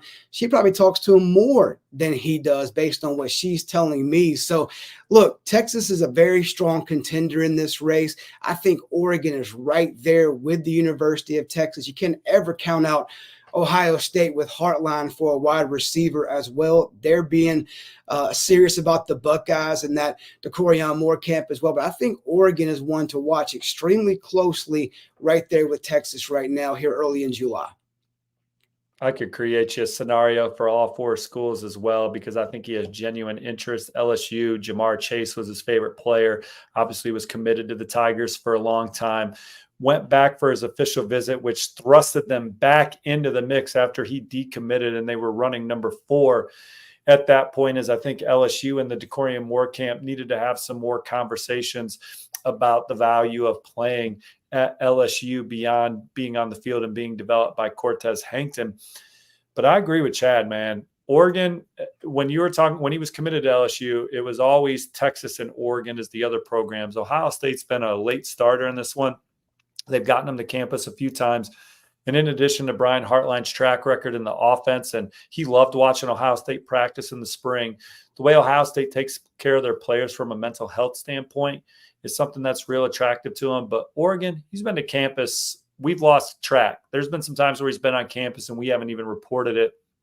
That's how often he's been to Oregon. Junior Adams, the receivers coach, has known him a long time. Offensive coordinator Will Stein has the Texas ties and a great offense. You have Evan Stewart, who has transferred from Texas to Oregon, out there having a good experience. That's another inch that helps Oregon. And as Chad was saying, no staff has done a better job recruiting him. As Marjon Moore, his mom, has said, it starts at Dan Lanning all the way down to the water boy and everybody in between. They feel like they have a relationship with so many people in Oregon's building. And if you just look at the week that Oregon just had, where we would have said those 5 commits that they got, with the exception of Brame, who they've led for most of it, we probably would have said coming into the last 2 weeks, Oregon was a top contender, but not the leader, and they landed them. So they are closing. And Decorian Moore is a guy that they are in it for right now. So to sit here and act like they can't close them would be wild. Yeah. Now, we watched a back and forth with a Duncanville 5-star last year with LSU in Texas with Colin Simmons, and then bam, just like that, he was committed to Texas. So that is not lost on me as well. But I think Decorian Moore has genuine interest in all his finalists, and I'm fascinated to see where it goes because I don't think it's a lock for Austin. All right. One of the top wide receivers on this board is Caleb Cunningham. And Caleb Cunningham took a bunch of visits. He also named a couple leaders after those visits. Chad, we talked about Alabama as one of the June winners, and this didn't include the potential commitment of Caleb Cunningham, who is now trending towards Alabama. Do you buy the hype, or do you believe Caleb Cunningham's own words that Bama is truly his leader? Look, Josh, I think Caleb's words, as you said, are about as genuine and real as any recruits are out there. I think he just kind of wears his heart on his sleeve. He says what he feels at the moment and doesn't try to hide anything. He's a guy that always smiling, always loves, as we know, every visit he goes on. He's going to get the red carpet treatment. He's an elite talent from Choctaw County and Ackerman, Mississippi. And he's an elite playmaker in this class that teams have high on their board across the country. And yeah, I do believe what he says. There's no doubt. And he's not hiding it. He's telling everybody the same thing right now about Alabama. They are his top school. He loved that visit, his time with Coach Shepard, DeBoer, that staff, the players, the culture. It really checked, I think, all of his boxes. Now, look, whatever happens this month or this summer, if he does decide to make that decision and commit to a school, look, it's not going to be over for him. We know those in-state schools will keep coming. He was close to committing to Mississippi State extremely early this year when Lebby got the job, went to a basketball game in Starkville and was feeling really good about the Bulldogs. We know about what happened at Auburn, his first OV back on that May 31st weekend. Different schools have been on top at different times, but something feels a little bit different to me. Just talking to Caleb throughout this process, people in his circle, something feels a little bit different about this Bama leader and the way he says it, the way the emotion he talks about that program, his feeling around that staff and the people there in Tuscaloosa. So to me, Alabama's really created some separation coming off that official visit. Now we kind of wait to see what he does next. But right now, Bama's in that prime spot to land Caleb Cunningham. Yeah, and that could be a key to Bama making a run at the #1 class. Caleb Cunningham, a 5-star wide receiver. Speaking of 5-star wide receivers, Steve, we talk very often about the trio of DeCorian Moore, Khaleke Lockett, and Jamie French because they're looking at similar schools. A lot of their schools in their top list overlap. So we end up talking about them a lot. I think the first one of this group to come off the board is going to be Khaleke Lockett. That's what it looks like, at least right now. How much do you think Khaleke Lockett's decision will impact what happens with Jamie French and DeCorian Moore, if at all? Well, Khaleke Lockett has the first known decision date between him, Caleb Cunningham, and Derek Meadows. And I'm going to tie all those guys in here because there is some receiver domino jockeying going on. And we like where Alabama sits for Caleb Cunningham. I think they land another receiver after that. And I wouldn't be surprised if it's Derek Meadows. And so I think Texas and Alabama are in the top two for Khaleke Lockett right now. But does Caleb Cunningham and Derek Meadows change anything for Khaleke Lockett in Alabama? I'm not saying it does or doesn't, just putting it out there, right? Texas, Jamie French, DeCorian Moore. Khaleke Lockett's definitely going to come off the board before Jamie French. Jamie French is an August 30th decision. He is going to go back to LSU. He's going to go back to Texas. And I think Miami's a dark horse there. Chad, do you agree with that? I do. Yeah. No doubt. So I think Miami's a dark horse there for Jamie French as well. So we'll see what that last wave of visits in July does, as we've seen some ebbs and flows with Jamie French, a former Alabama commit, Ohio State lean in the spring. Then we like Texas. Now we're saying it's even with LSU. Now we're saying Texas has the inch. So I think those 3 visits will be big. Miami got an official. Lockett again. I like where Alabama and Texas stand right now. He has a decision date. A&M and Florida State certainly in there. A&M is a coveted guy for A&M, obviously. So we'll see what they can do over this next month or so as they try and land him. But it's fascinating with these wideouts and where they're going to land, and some of them are going to play together. Jamie French, I think, is going to be the last one off the board from this group of elite guys. So we'll see what happens with all the ones leading up to it. And LSU, man, they've been the runner-up, or they've been a bridesmaid for some of these top guys. CJ Wiley was one that there was probably a lot of optimism around Baton Rouge at one point. He picks Florida State. I think they'll keep recruiting him. Jamie French is another that they're trying to close out here in this class. All right. Chad, want to talk about Vernell Brown III. He is a newly minted 5-star, as I said, and Vernell Brown is tentatively, I mean, he told us at the On3 Elite Series here in Nashville that he wanted to probably make a July decision. He hasn't come out and set a date yet, but do you think that we see Vernell Brown III come off the board before August? And if it does, is this a in-state battle? Is Ohio State kind of slipping outside, looking in of those in-state 3?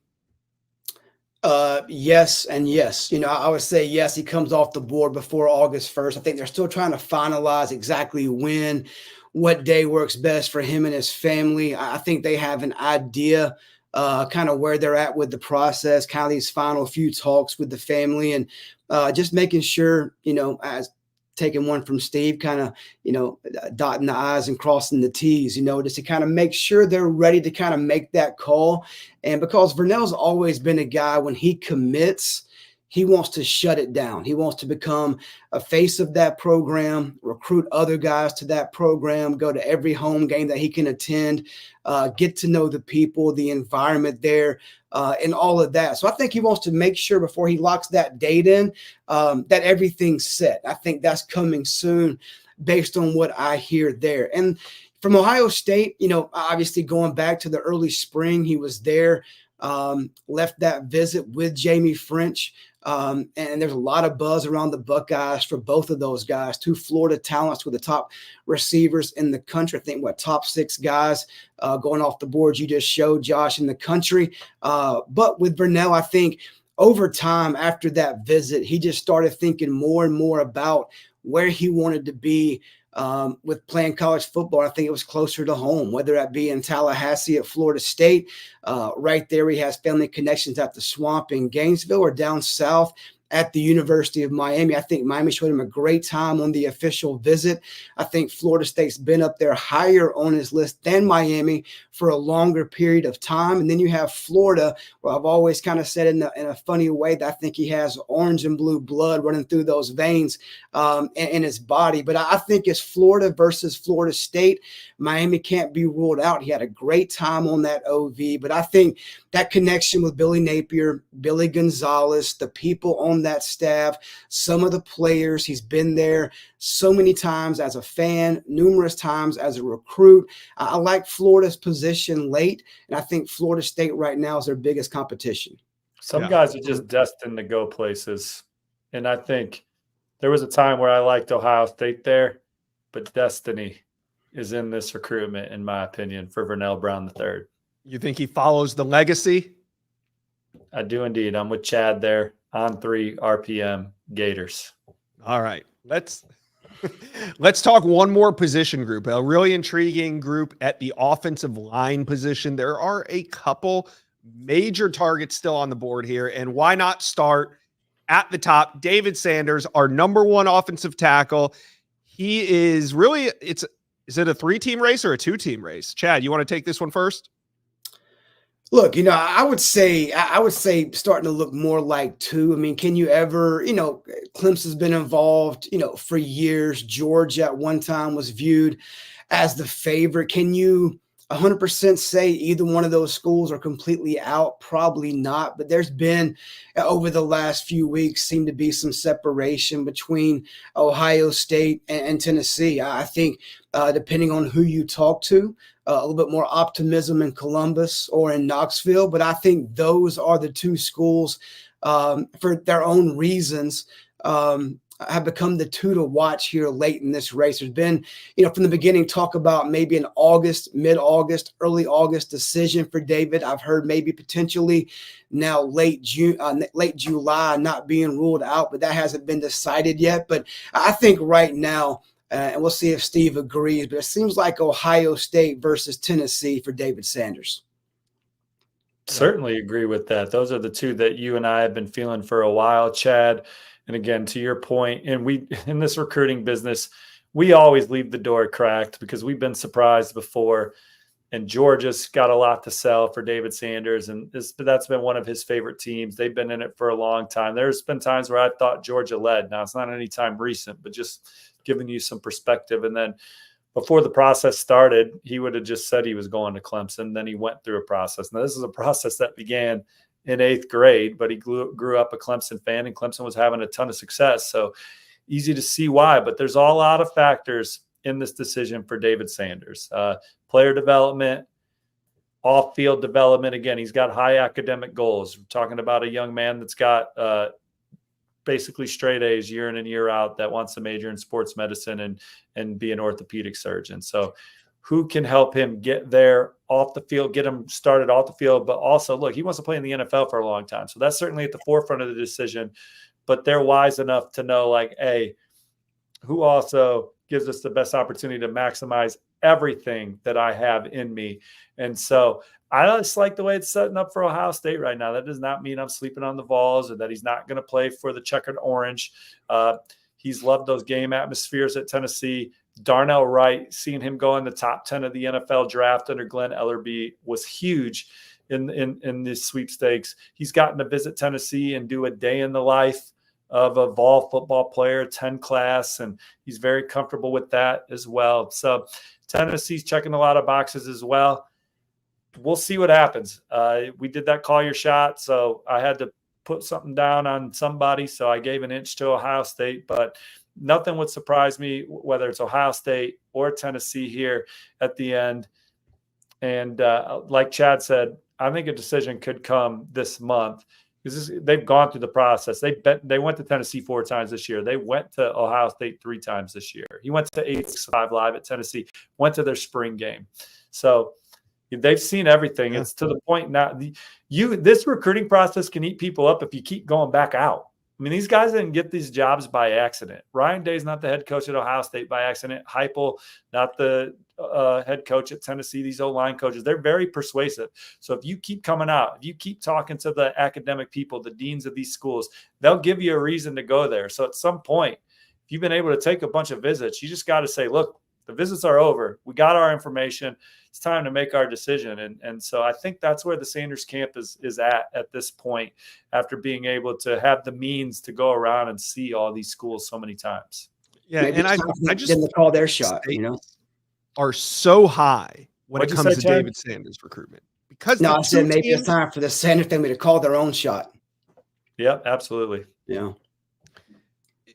This recruitment has a lot of implications because I feel like they're both runner-ups. Both the programs, Tennessee and Ohio State, were both runner-ups for Jordan Seaton last year. And one of these two programs is once again going to be runner-up. So I want to know, comment section below, who do you guys think is going to land David Sanders? Who's going to be runner-up once again? Will it be Ohio State? Will it be Tennessee? You guys, let us know. Comment section below. All right. More offensive line targets on the board. Let's talk about Ty Haywood at this point, right? Ty Haywood trending to Alabama. But Steve, this wasn't always the case with Ty Haywood. I mean, I remember at one point in the spring, we weren't quite sure where Alabama even stood in Ty Haywood's recruitment. Well, Chad's our lead insider on Ty Haywood. He put the first on 3 RPM in for Alabama, but there was a time where I thought Oklahoma and Texas A&M were the programs to beat for him. But Alabama was the program that he grew up rooting for, and talking to people behind the scenes with knowledge of the recruitment, that was a visit that they kind of feared. These other contenders are like, oh man, Alabama's lurking, and they were absolutely right. Florida State's kind of been the dark horse that's moving up the list, because I got them in the 2 spot. Maybe Chad sees it different, and maybe things are even flowing in a way that I haven't seen yet. But I like Alabama. I think, again, they're the one. They're looking to be in great shape for Caleb Cunningham, A.K. Deere, Ty Haywood. Those are 3 of the major on 3 RPMs I have out there. Obviously, the tight end from out west. I think he ends up in the class tomorrow as well. But I like Alabama. Florida State's the dark horse in that visit. Childhood favorite. It was big. The track record of just player development at Alabama holistically, what it means to play for the Tide. I think it blew his mom away, blew him away, and that set the tone going into Florida State. Oklahoma has faded. A&M's going to continue trying, but they have not ever been in the lead group, or the pole position, I should say. I've had them in the 2 spot before, but I think it's Alabama in the 1 spot, FSU in the 2 spot right now. Chad, how do you read it?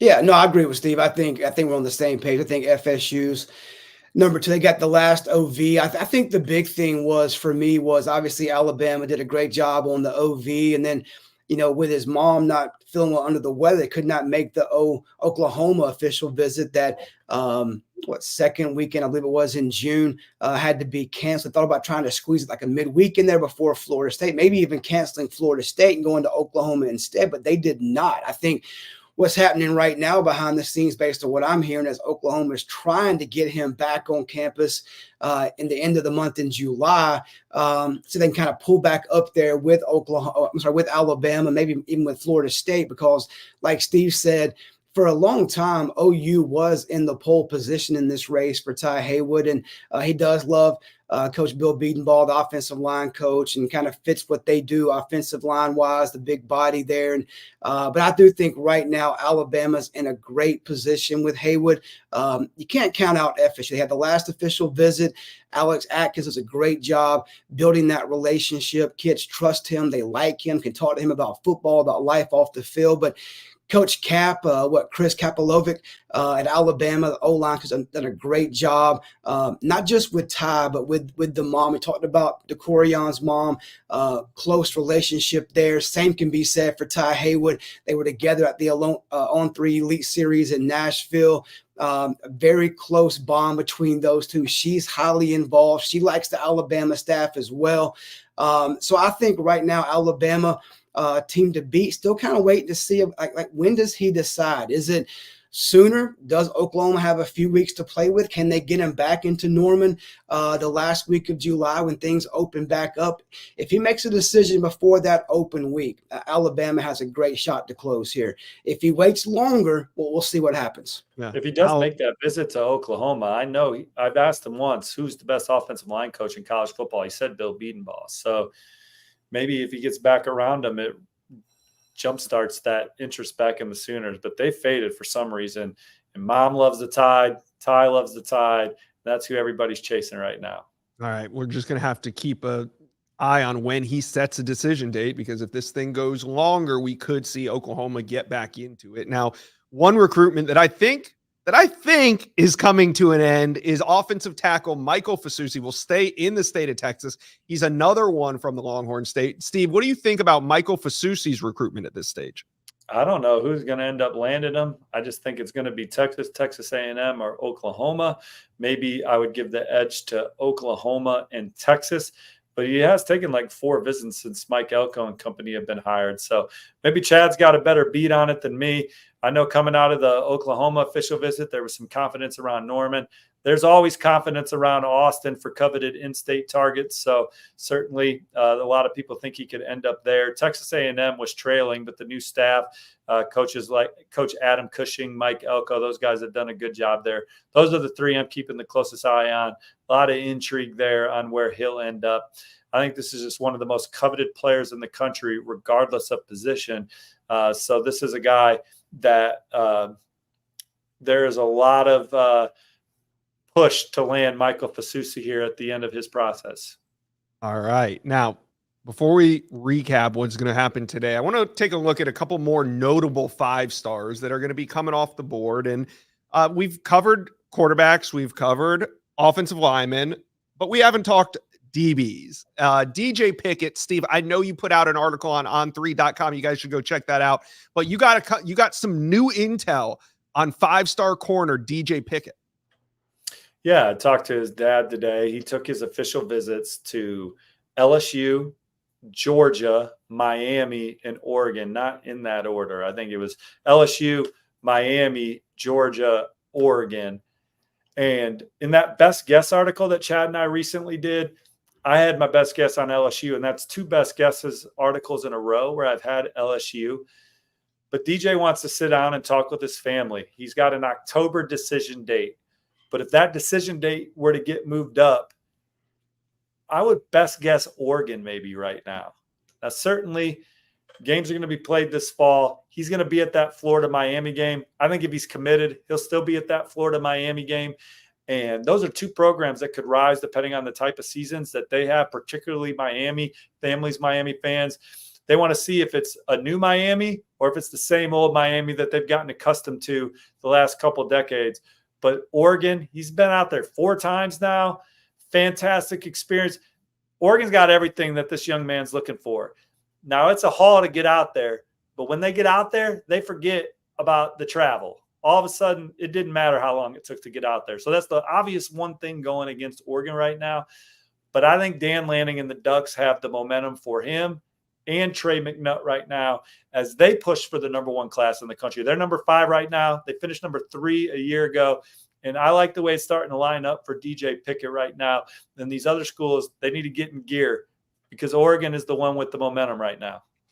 Yeah, and we expect DJ Pickett to be in the swamp there as well with us when we're doing our live show from the sideline. But his recruitment not going to end anytime soon. Now, I want to move down to defensive lineman Justice Terry. He decommitted from USC. In the same day that he announced his decommitment from USC, he announced that he would be at Alabama for an official visit the following day. But it's UGA that's trending in his recruitment. So, Chad, did the Alabama official visit right out of his decommitment make a dent in anything, or is it still all dogs? Well, I still think Georgia's obviously, I think, the team to beat. One-time commit, very early commit to Georgia, in-state program. He's been there too many times to count. He has the connection with Trey Scott, Kirby Smart, numerous commitments. and other guys that are targets for Georgia. So I still feel Georgia's in a good position there for Justice Terry. They're still considered the front runner, in my opinion. But, even before he decommitted from Georgia and flipped to USC, he had told me on multiple occasions Bama was that school running number 2 for him. So, look, I think the biggest thing that kept Bama in this race and a school that's still high on his list is keeping Freddie Roach. I think DeBoer did a great job retaining Roach and Robert Gillespie at the running back position too, to kind of hold some of those guys and some of that glue together coming off that staff from Nick Saban and his time in Tuscaloosa. So I think Alabama is definitely a school to watch. I don't know. There's still really no confirmation yet from the Terry's camp about kind of where he's at with the process overall and if he wants to kind of shut things down again before his senior year. The last I heard was likely not, is that he'll stay open going into the season, get to some games in the fall. He may be like an Elijah Griffin and take this thing into close until December and make that decision around signing day. But whether he commits early or commits later, I think Georgia is going to be hard to beat in the end. Do you think there's any program that could come in and make a difference in this recruitment, whether it be Justice Terry or Elijah Griffin? I mean, just lump them both in together, basically. I mean, look, anything's possible. I think Georgia's going to be hard to beat for both. I think, obviously Justice Terry was committed at one time, and you could almost call Elijah Griffin a Georgia commitment as well. Yeah, really. I mean, they've been his number 1 school, whether he wants to say publicly or not, really from the beginning. They offered him, very early in his middle school days in 8th grade. I think it was September of his 8th grade year. Georgia offered. He's gone to camp there every summer. He took an unofficial there in between his official visits to Miami and USC in June. There's no staff that he knows better, even close to what he knows at Georgia. So I think Georgia is going to be tough to beat for either. Do you want to count Miami? It's kind of interesting. He committed to USC. I'm not sure anyone really go USC as a competition. Whoever you want to say number 2, to me, there's a pretty big gap between Georgia and that number 2 school for Elijah. And I would say the same right now for Justice Terry, even though Terry's recently decommitted and back open. Bama's a school to watch for sure. Let's, as they say, follow the visits in the fall and see what happens there. But I think Georgia in the end, when it comes to signing day, they'll be tough to beat for both. I agree with that. I think that at the end of the day, that's where the Georgia, that landslide that I was talking about in the first hour of the show, when they land Elijah Griffin and Justice Terry, and I do mean when they land those guys, that's when we're going to really see Georgia. They're going to be tough to deal with at the top of those On3 industry team rankings. All right. More notable 5-stars. Man, there's another 5-star offensive tackle, Andrew Babalola, still on the board. The question is he destined to head to Stanford, or can Michigan or maybe even Auburn make this a race? Steve Wiltfong, what do you think? And Oklahoma's in there trying like hell too. They had him on campus for an official visit the weekend of June 21st, and they had Walter Rouse, Stanford transferred to Oklahoma, in his ear about why Oklahoma would be the right place for him. Stanford, Michigan, those are the programs I'm looking the hardest at. We'll see what happens when he ultimately decides. This is a high academic kid, high academic family. I think that he was maybe the last 5-star in this class to have any kind of NIL discussion. I don't even know how far that's gone with him, just to put this recruitment in perspective for y'all. Stanford's in a great spot, in my opinion. Michigan checks a lot of boxes. They've done a great job. Sharon Moore and his staff had a big Zoom meeting with him on Thursday of last week. So still a lot of strong dialogue there. Michigan and Stanford are the 2 I'm looking at the closest here. RPM's on Stanford. Right to change my mind later. Flip it to Michigan perhaps. Auburn, Missouri, Oklahoma, the other 3 battling. But I think I'd be a little surprised if it's not Stanford or Michigan. Yeah. And Steve, despite what the comment section thinks, you always have a right to change your RPM, okay? Look, just know that. They act like, look, the comment section thinks that these recruits have one leader, some of them, from the beginning, and they were always going to go there, even though in life, when they buy a house, or they buy a car, or they change a job, or they do whatever, there's a lot of checks and balances. Minds change. There's a new hot car or a new neighborhood or whatever. Things change. And sometimes things change at the last minute, right, Chad? Sometimes you have a commitment story ready to go, and then this young man calls you back 30 minutes beforehand and says, we gotta We got to edit. I try to forget about those moments. It's like double work, you know? Yeah. Try to forget about those.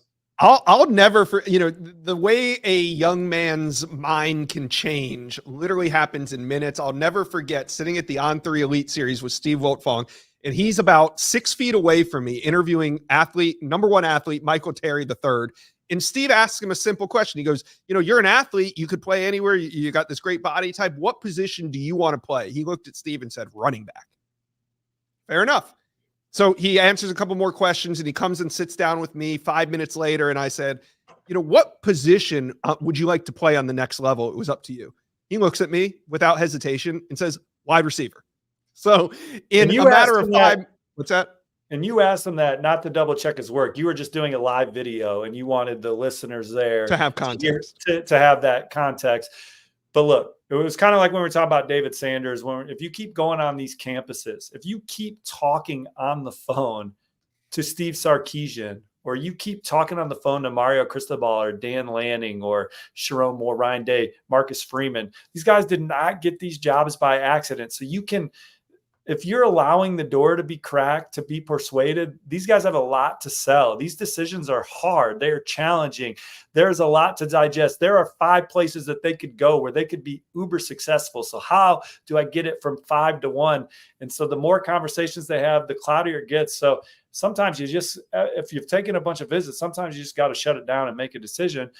But it's your right. You're one time going through it. If you want to take it all the way to the finish line, that also leads for the chance that a young man could change his mind and end up elsewhere. And sometimes, thankfully, they call Chad back or call me back 20 minutes before and say, hey, like David Hicks's family, it's Oklahoma, had that story ready. And then they call right before, it's going to be A&M. Now, it was A&M the night before, but that's how quickly those things change. Absolutely. And you know who else has a few of these stories to tell? Hayes Fawcett. Oh man, Hayes is he is the closer of the industry right now. We're lucky to have him as one of our teammates here at On3 as we put together a special group of talented people in this space as we rocket to the top of this lane. Yeah, and I had to jump in the chat. I pinned a response in the chat. It's from a very special guest. Shout out to David Sanders Jr. watching the show live, getting all the recruiting intel as if he needs it. But hey, all right, let's stay on offensive lineman. There's one more 5-star offensive lineman that I want to talk about, and that's Josh Petty. Josh Petty ranked as a 5-star interior offensive lineman, but being recruited to Florida State as an offensive tackle. I don't know which one of you leads the point on Josh Petty and who wants to take this one, but how do we see his recruitment shaking up, and when do we expect a decision? Chad's the Peach State guy. Well, I'll chime in after Chad. Yeah, I mean, I think Steve and I both communicate with the same group in that Petty, family from Josh to his dad and the people there in that circle, pretty equally. I think a decision's coming, as soon as they kind of get everything settled again, going back to 100% and just making sure he's found the right spot that he wants to be from an academic standpoint, from a life outside of football standpoint, from a mental standpoint, and then of course the football situation. So I think, Florida State in the mix there. I think Georgia Tech, a local team you have to keep an eye on, the program right down the road from his family. Then of course Tennessee's been in the mix as well.